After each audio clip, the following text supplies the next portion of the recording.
Africa Content TV. Ó tara mi sórí rẹ̀.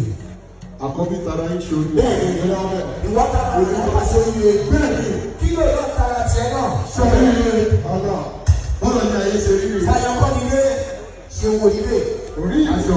Sẹ́jú bọ̀ ìwé tara mi sórí rẹ̀. Jàdé nínú kí ó tara mi sórí rẹ̀. Tàbí orí tọ́jú tara ṣe rí rẹ̀. Ara ó tara mi sórí rẹ̀. Lọ́nà òun. Èmi mọ kọ́ńtẹ̀ tọ́kí. Ẹ̀sẹ̀ àwọn asọ̀rọ̀ tó máa gbóba yín lónìí. Àkàní tẹ̀sífáì ó ní kò tọ́ ni. Kọ́tọ́ lọ ọ̀dọ́ nílé. Ọ̀dọ́ mi ló ti kọ́kọ́ kọ́ńtẹ̀ tọ́kí. Mo máa ń kojú mi tọ́kí. Mo ní tọ́kí, mo ní tí mo ti ká tọ́kí. Dàbí ká ọ̀gẹ̀dẹ̀ lọ́la tó ń pẹ́ mi lókun. Ṣé mẹ́ta fáwọn náà? Òkú. Ṣàtúwà ló yẹ. New system.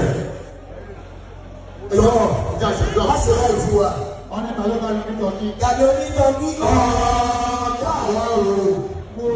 Yóò fọ́ ẹgbẹ̀rún bẹ́ẹ̀ ọlọ́run. Àbádà sáàbùrù májèlá ọ̀rọ̀. Mo ṣe ẹni mo ṣe. Ó yá, yá má ṣe mẹ́ta fún wa. Aṣáájú ìyá. Ó wà bẹ́ẹ̀, ó yọ ọjà dáwà. Máa wò ó ó yá. Máa wá o. Dàbí onítọ́kí. Wàá.